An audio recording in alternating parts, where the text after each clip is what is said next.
boa noite. Eu espero que esteja tudo bem com você. Mas se não estiver, eu espero que fique com esse vídeo. Já aviso que assim, pra mim agora tá melhor no início, mas depois não vai ficar desse jeito mais a imagem, vai ficar diferente, porque eu gravei o vídeo todo no meu celular. E aí o início ficou sem som por algum bug, meu celular tá bugando muito. Então eu estou tendo que regravar o início. Então já aviso que vai ter uma mudança meio abrupta de estilo de vídeo. Espero que vocês me perdoem, mas os próximos eu vou gravar nesse celular aqui, porque eu achei bem melhor. Comenta o que você achou.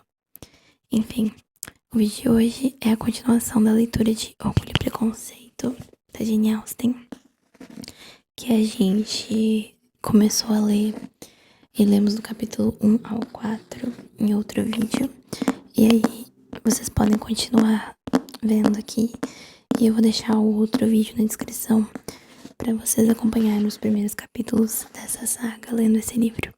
Então eu vou começar pelo primeiro capítulo, pelo quinto capítulo. Deixa eu abrir ele aqui.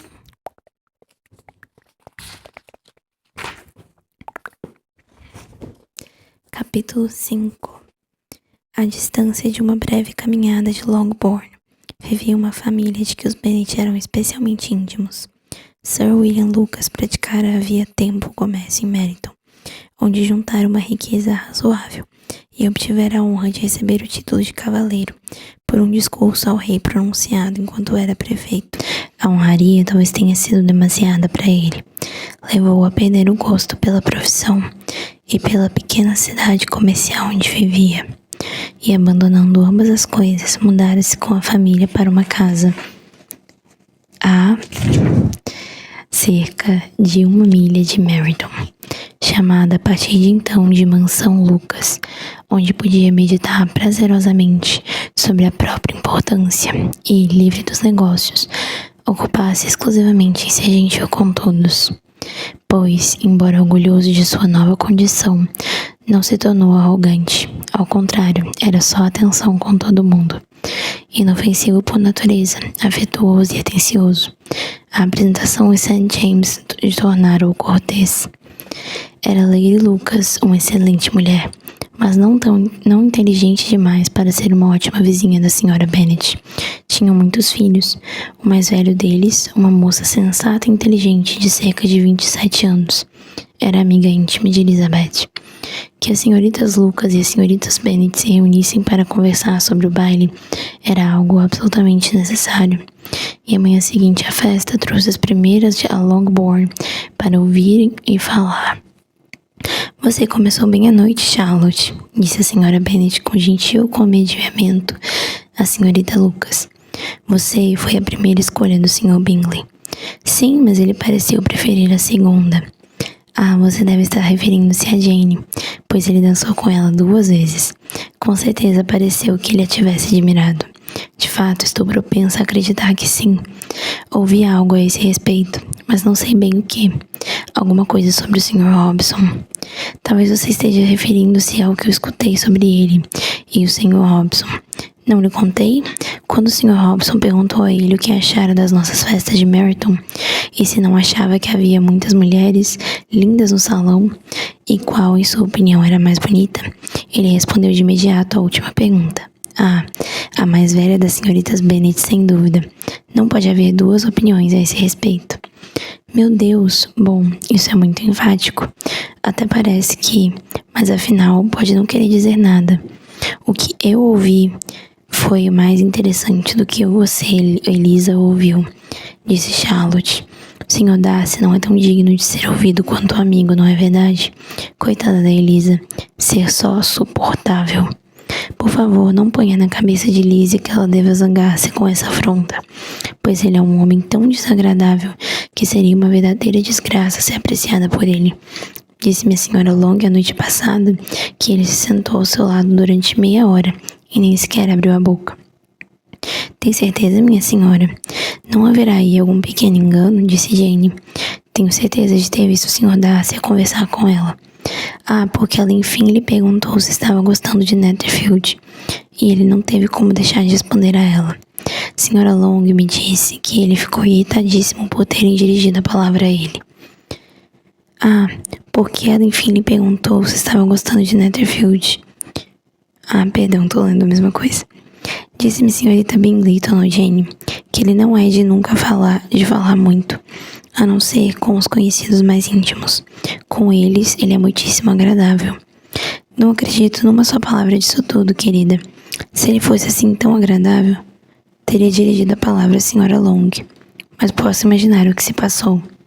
Todos dizem que ele tem o rei na barriga, e aposto que ele ouviu falar que a senhora Long não tem carruagem, e chegou ao baile numa chaise alugada. Não me importa que ele não tenha conversado com a senhora Long, disse a senhorita Lucas, mas gostaria que ele tivesse dançado com Elisa.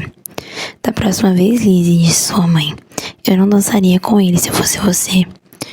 Acho, minha senhora, que posso prometer-lhe que jamais dançarei com ele.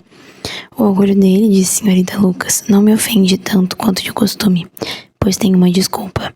Não é de se admirar que um jovem tão distinto, com família, riqueza, tudo a seu favor, tenha a si mesmo em alta consideração. Ele tem o direito de ser orgulhoso, por assim dizer. Isso é verdade, replicou Elizabeth. Eu não teria dificuldade em perdoar o orgulho dele, se ele não tivesse ferido o meu. O orgulho, observou Mary, que se gabava da solidez de suas reflexões, é um defeito muito comum. Por tudo que já li, tenho certeza de que é muitíssimo comum mesmo. A natureza humana tem uma inclinação especial para esse defeito, e muito poucos dentre nós não nutrem um sentimento de complacência para consigo mesmos, sob pretexto de uma ou outra qualidade real ou imaginária. Vaidade e orgulho são coisas diferentes, embora sejam palavras usadas muitas vezes como sinônimos. A pessoa pode ser orgulhosa sem ser vaidosa. O orgulho está mais ligado à opinião que temos de nós mesmos, e a vaidade é o que os outros pensam de nós. Se eu fosse tão rico quanto o Sr. Darcy, exclamou um dos meninos Lucas, que viera com as irmãs. Não ia preocupar-me em ser orgulhoso. Teria uma matilha de cães de caça e beberia uma garrafa de vinho por dia. Então você beberia muito mais do que deveria, disse senhora Bennet.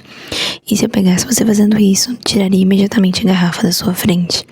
O menino protestou que ela não faria isso, e ela continuou a declarar que sim, e a discussão só terminou quando a visita acabou. Capítulo 6. As damas de Longbourn logo foram visitar as de Netherfield. A visita em breve foi devidamente retribuída. Os modos agradáveis de senhorita Bennet aumentaram a autoestima da senhora Hurst e da senhorita Bingley. E embora a mãe fosse considerada insuportável e as jovens irmãs pouco dignas de participar de uma conversa, expressaram o desejo de ter melhores relações com elas, no que se referia às duas mais velhas. Jane recebeu essa atenção com o maior prazer, mas Elizabeth ainda viu altivez no tratamento que davam a todos, sem exceção até da irmã, e não conseguiu gostar delas, embora essa gentileza com Jane, tal como era, tivesse valor por ter origem muito provavelmente na admiração do irmão. Era em geral evidente, todas as vezes que se encontravam, que ele a admirava, e para ela era igualmente evidente que crescia em Jane o sentimento que começara a ter por ele desde a primeira vez que o vira, e que tal sentimento caminhava para se transformar num grande amor, mas via com prazer que isso provavelmente não seria descoberto pelas pessoas em geral, uma vez que Jane unia a intensidade de sentimentos, um temperamento moderado e um constante bom humor, que a protegeriam das suspeitas dos impertinentes. Falou sobre isso com a amiga senhorita Lucas. Talvez seja divertido, replicou Charlotte, poder enganar o público, num caso como esse, mas às vezes é uma desvantagem ser tão reservada. Se a mulher esconder o seu afeto do seu objeto com muita habilidade, pode perder a oportunidade de cativá-lo, e não servirá de muito consolo achar que todos igualmente ignorem o que se passa. Há tanta gratidão ou vaidade em quase todos os relacionamentos amorosos, que não é seguro deixar nenhum deles entregue a si mesmo. Todos podemos começar espontaneamente, uma ligeira preferência é muito natural, mas muitos de nós somos corajosos o suficiente para nos apaixonarmos de verdade, sem um incentivo. Em 9 de cada 10 casos, seria melhor a mulher demonstrar mais afeição do que sente. Sem dúvida, Bingley gosta da sua irmã, mas talvez nunca vá além disso, se ela não encorajá-lo de algum modo. Mas é o que ela faz. tanto quanto permite a sua natureza. Se eu consigo perceber seu amor, ele teria de ser muito simplório para não descobri-lo também. Lembre-se, Elisa, ele não conhece a Jane tão bem quanto você. Mas se uma mulher gosta de um homem e não se preocupa em esconder isso, ele deve descobrir. Talvez ele descubra se a vê com frequência, mas apesar de Bingley e Jane se encontrarem com razoável frequência, nunca passam muitas horas juntos. E como sempre se vê em festas com muita gente diferente, é impossível que passem o tempo inteiro juntos a conversar. Jane deve, portanto, tirar o máximo proveito de cada meia hora em que consiga tomar conta de sua atenção. Quando estiver segura dele, terá todo o tempo do mundo para apaixonar-se. Seu plano é bom, replicou Elizabeth, e nele tudo gira ao redor do desejo de conseguir um bom casamento. E, se eu tivesse decidida a conquistar um marido rico, tenho certeza de que o adotaria. Mas os sentimentos de Jane são outros. Ela não está planejando o que faz. Por enquanto, ela não tem sequer certeza sobre a intensidade dos próprios sentimentos, nem de sua sensatez. Ela o conheceu há apenas 15 dias. Dançou 4 vezes com ele em Meryton. Viu uma manhã na casa dele. E desde então jantou 4 vezes com ele, sempre acompanhada. Isso não é suficiente para que possa conhecer o caráter dele. Não como você pinta as coisas. Se ela só tivesse jantado com ele, só poderia ter descoberto que ele tem um bom apetite. Mas você deve lembrar-se de que passaram juntos 4 saraus, e 4 saraus podem significar muita coisa. Sim, esses 4 saraus permitiram-lhes descobrir que ambos gostam mais de jogar 21 do que commerce. Mas no que se refere a qualquer outra característica importante, não me parece que algo se tenha revelado. Bom, disse Charlotte, eu desejo a Jane todo o sucesso do mundo, de coração. E se ela casasse com ele amanhã, acho que teria a possibilidade de ser feliz. Como se tivesse estudado o caráter dele por um ano. A felicidade do casamento é uma questão de pura sorte. Se os modos de ser de um e de outro forem bem conhecidos com antecedência, ou até se forem muito semelhantes, isso pouco importa para a felicidade do casamento. As diferenças vão se acentuando com o tempo, até se tornarem insuportáveis, e é melhor conhecer o mínimo possível dos defeitos da pessoa com que teremos de passar a vida. Você me dá vontade de rir, Charlotte, mas não tem razão. Você sabe que não tem razão e que você mesma nunca vai agir assim. Entretida em observar as atrações do Sr. Bingley com sua irmã, Elizabeth estava longe de suspeitar que ela mesma se estava tornando alvo de certo interesse por parte do amigo dele. No começo, o Sr. Darcy mal admitia que ela fosse bonita. Olhara para ela sem nenhum entusiasmo durante o baile, e quando voltaram a se encontrar, observou apenas para criticá-la. Mas assim que se convenceu a si mesmo e aos amigos de que seu rosto não tinha nenhum traço belo, começou a descobrir que ele se tornava excepcionalmente inteligente pela bela expressão de seus olhos negros. A tal descoberta se seguiram algumas outras igualmente torturantes. Embora tivesse detectado com seu olho crítico mais de uma falha nas formas dela em relação à perfeita simetria, foi obrigado a reconhecer que suas feições eram suaves e agradáveis, e embora afirmasse que os modos dela não eram os da sociedade mais elegante, ficou cativado por sua graça simples. Disso ela não tinha a mínima ideia. Para ela, Darcy era apenas o homem sempre desagradável, que não a achara bonita o bastante para dançar com ele. Ele começou a querer conhecê-la melhor, e preparando-se para conversar com ela, passou a prestar atenção no que ela dizia aos outros. Ao fazer isso, chamou sua atenção. Foi na casa de Sir William Lucas, onde muita gente estava reunida. Quais são as intenções do Sr. Darcy? Disse ela a Charlotte, ao ouvir a minha conversa com o Coronel Forster. Essa é uma pergunta que só o Sr. Darcy pode responder. Mas se ele continuar assim, vou dizer a ele que sei muito bem o que está fazendo. Ele tem uma mente muito irônica, e se eu não começar a ser impertinente também, logo vou ficar com medo dele.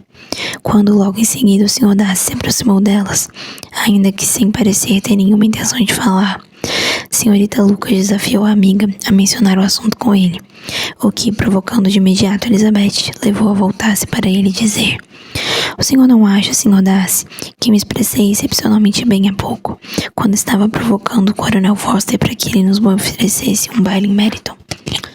Com grande alegria, com grande energia, mas esse é um assunto que sempre faz as mulheres se entusiasmarem. O senhor é severo conosco. Agora é a vez dela de ser provocada, disse a senhorita Lucas. Eu vou abrir o piano, Elisa. Você sabe o que vem depois. Para uma amiga, você é uma criatura muito esquisita, sempre querendo que eu toque ou cante na frente de todos.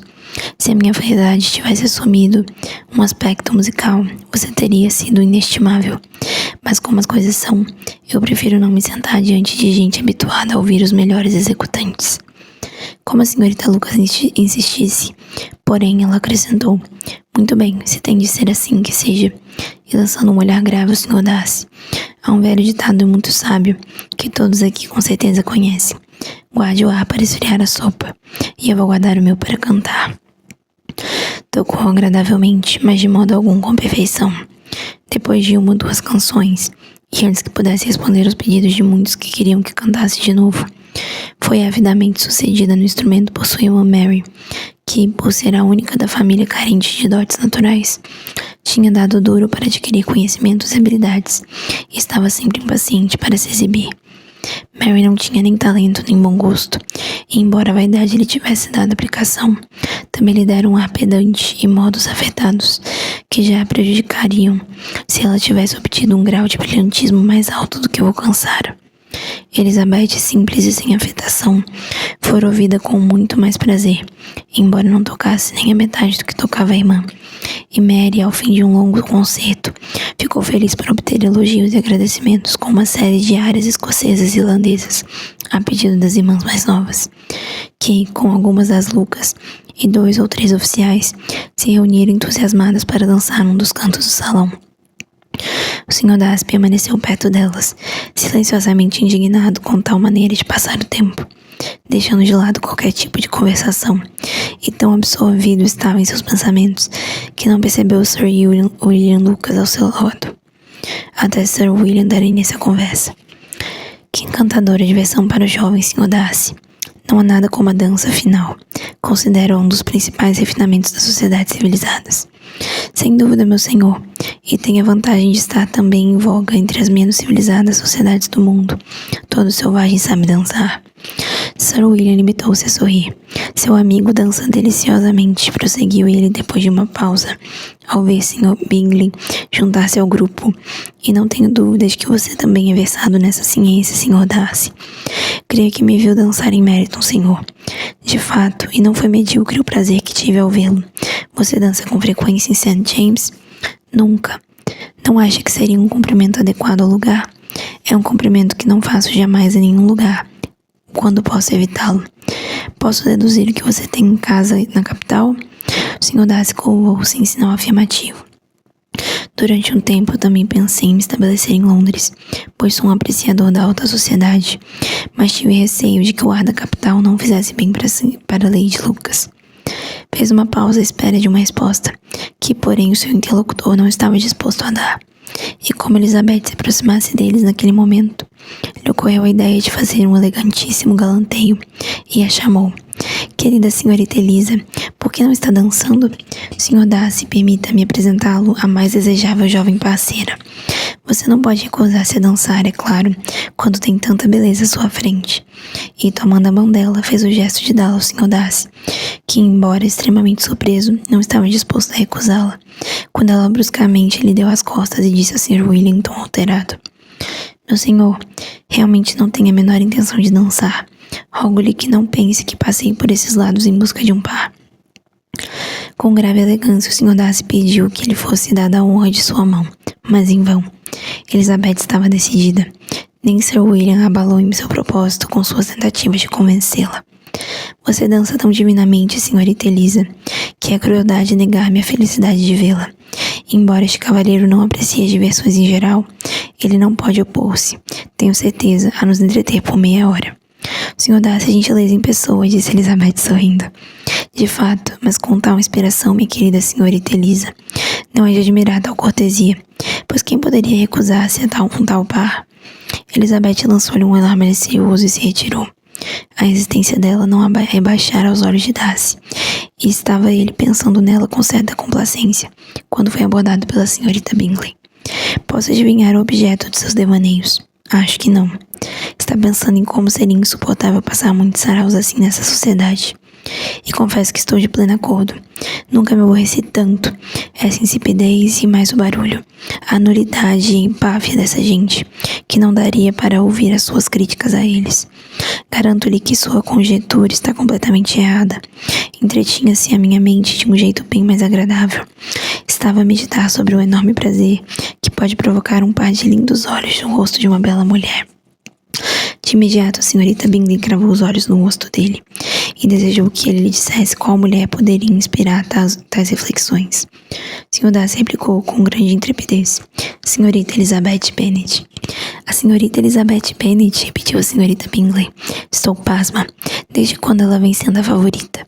E, por favor, quando devo dar-lhe os parabéns? Era exatamente essa pergunta que eu esperava que você fizesse. A imaginação das mulheres é muito veloz. Salta da admiração para o amor, do amor para o matrimônio num piscar de olhos. Eu sabia que você iria felicitar-me. Ora, se você estiver falando sério sobre isso, vou considerar o caso absolutamente encerrado. Você terá uma sogra muito encantadora.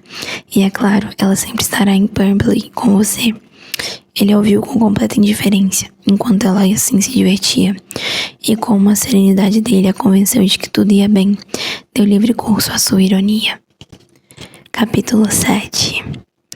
Consistiam os bens do Sr. Bennet quase inteiramente numa propriedade de 2.000 libras de rendimento por ano, que, para a desgraça das filhas, estava vinculada na falta de herdeiro varão a um parente distante, e os bens da mãe, embora consideráveis para sua condição, mal podiam suprir as deficiências dos dele. O pai dela fora advogado em Meryton e lhe legara 4.000 libras. Tinha ela uma irmã casada com certo Sr. Phillips, que fora empregado de seu pai e sucedera a ele no comando do negócio, e um irmão estabelecido em Londres num respeitável ramo do comércio. O lugarejo de Longbourn ficava a apenas 1 milha de Meryton, uma distância muito conveniente às mocinhas, que costumavam ser tentadas a percorrê-la 3 ou 4 vezes por semana, em atenção à tia e uma chapelaria que ficava no caminho. As mais jovens da família, Catherine e Lydia, eram especialmente assíduas a essas visitas. A cabecinha delas era mais vazia do que a das irmãs. E, quando nada melhor ocorria, um passeio até Meryton fazia-se necessário para animar as manhãs e fornecer assunto para as conversas da noite. E, por mais carente de novidades que seja o interior, elas sempre conseguiam saber de alguma pela tia. No momento, de fato, estavam bem supridas de tanto de novidades quanto de felicidade, pela recente chegada de um regimento da Guarda Nacional às vizinhanças. Este deveria permanecer durante todo o inverno. O quartel-general ficava em Meryton. Suas visitas à senhora Phillips agora eram férteis em tantas informações do mais alto interesse. A cada dia aumentava o seu conhecimento dos nomes e das relações dos oficiais. Seus alojamentos não permaneceram por muito tempo um segredo, e com o tempo eles passaram a conhecer os próprios oficiais. O Sr. Phillips visitou todos eles, e isso abriu para as sobrinhas um estoque de felicidade antes desconhecido. Só falavam de oficiais, e a vasta fortuna do Sr. Bingley, cuja menção era a alegria da mãe, tornava-se insignificante aos olhos dela, em comparação com o uniforme de um alferes. Certa manhã, depois de ouvi-la discutir efusivamente sobre o assunto, o Sr. Bennet observou friamente: pelo que posso deduzir do modo de falarem, vocês devem ser 2 das meninas mais tolas da região. Há algum tempo venho suspeitando isso, mas agora tenho certeza. Catherine ficou desconcertada e não respondeu, mas Lydia, com total indiferença, continuou a expressar a sua admiração pelo Capitão Carter e a sua esperança de vê-lo aquele dia, pois ele partiria na manhã seguinte para Londres. Estou pasma, querido, disse a senhora Bennet, de ver que você não hesita em chamar de tolas as suas próprias filhas. Se eu quisesse pensar mal dos filhos de alguém, por certo não seria dos meus próprios. Se minhas filhas são tolas, espero pelo menos estar sempre ciente do fato. Sim, mas acontece que todas elas são muito inteligentes. Presumo que esse seja o único ponto sobre o qual não estamos de acordo.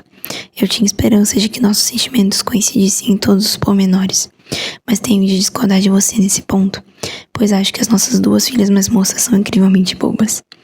Meu querido Sr. Bennet, não deve esperar que as meninas tenham tanto juízo quanto o pai e a mãe. Quando tiverem a nossa idade, tenho certeza de que não vão pensar mais em oficiais do que nós. Lembro-me de uma época em que eu mesmo adorava o uniforme vermelho.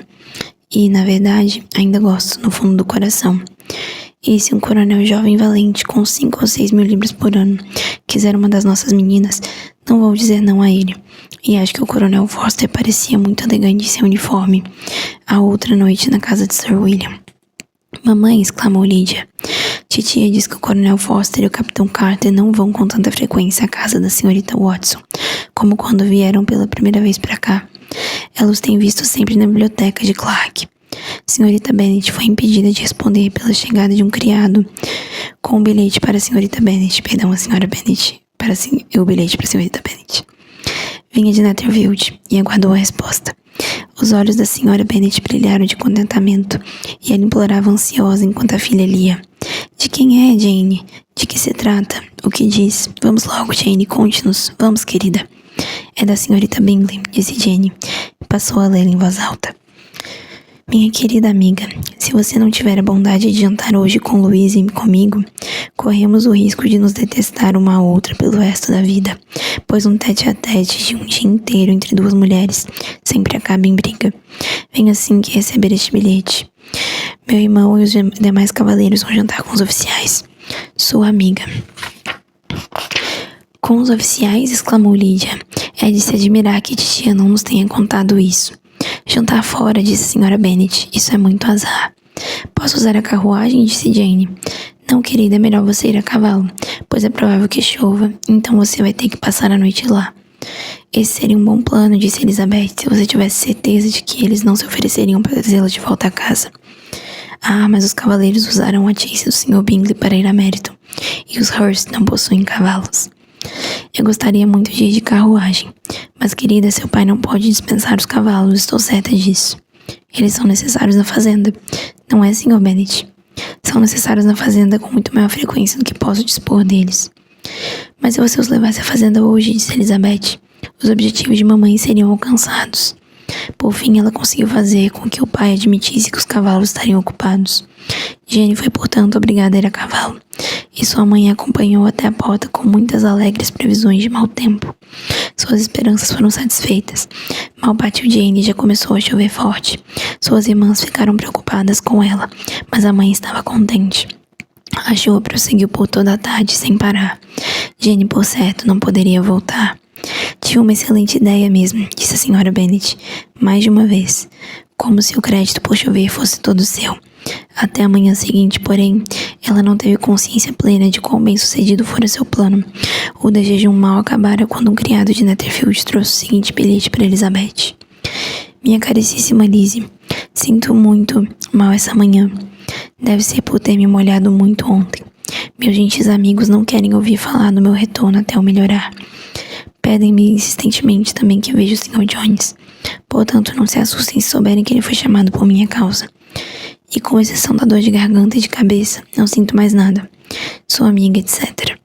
Pois bem, minha querida, disse o Sr. Bennet quando Elizabeth leu o bilhete em voz alta. Se a doença de sua filha tomar um rumo perigoso, se ela vier a morrer, será um consolo saber que foi tudo pelo Sr. Bingley por ordem sua. Ah, não tenho medo que ela morra. Ninguém morre de um resfriado à toa. Ela vai ser bem tratada. Enquanto estiver lá, tudo estará muito bem. Eu gostaria de vê-la se pudesse usar a carruagem.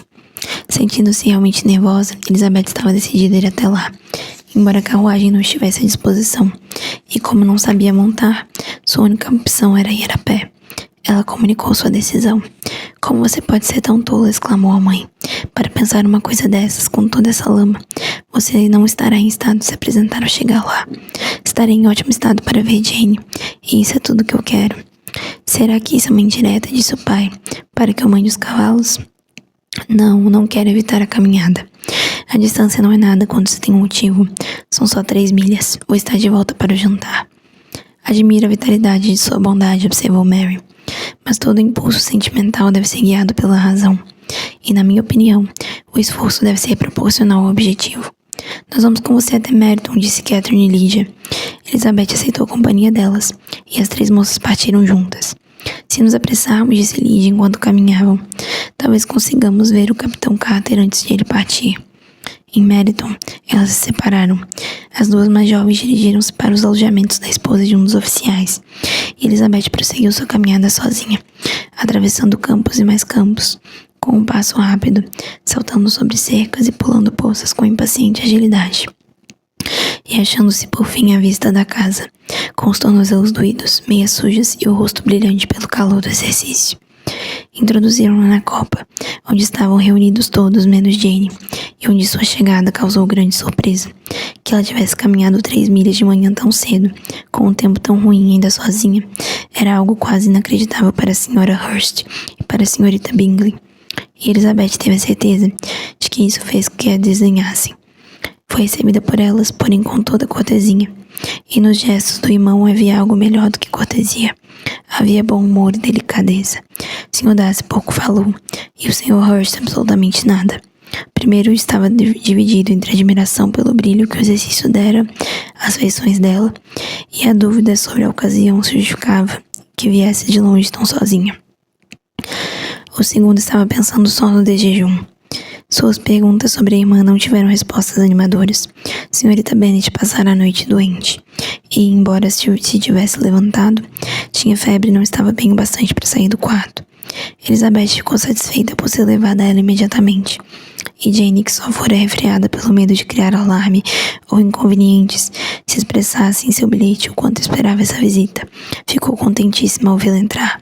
Não estava em condições, porém, de conversar muito, e quando a Srta. Bingley deixou-a sozinha, só conseguiu exprimir sua gratidão pela extraordinária gentileza com que era tratada. Elizabeth ouvia em silêncio. Terminados de jejum, as irmãs juntaram-se a elas. Elizabeth começou a gostar delas quando viu quanto afeto e solicitude demonstravam por Jane. O farmacêutico chegou e, tendo examinado a paciente, disse, como era de se esperar, que ela havia pegado um violento resfriado e que deveria fazer de tudo para curá-la. Aconselhou-a a voltar para a cama e lhe receitou alguns remédios. O conselho foi obedecido à risca, pois os sintomas se agravaram e a cabeça passou a doer muito. Elizabeth não deixou o quarto nem por um momento. Nem as outras mulheres se ausentavam muito. Como os cavalheiros haviam saído, elas não tinham, na verdade, nada para fazer em outro lugar. Quando o relógio deu as 3 horas, Elizabeth sentiu que devia ir embora, e muito contra a vontade disse isso. A Srta. Bingley ofereceu-lhe a carruagem, e ela só queria um pouco de insistência para aceitá-la.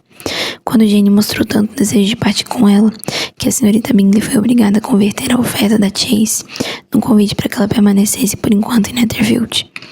Elizabeth, muito agradecida, aceitou, e foi enviado um criado até Longbourn para comunicar à família sua estada e trazer alguns agasalhos. Essa foi a leitura por hoje. Continuamos os próximos capítulos em outros vídeos. Boa noite, tenha um bom descanso, um bom relaxamento. Eu espero que você tenha ficado melhor, que tenha ficado em paz, que tenha ficado mais tranquilo com esse vídeo. Boa noite, beijinho.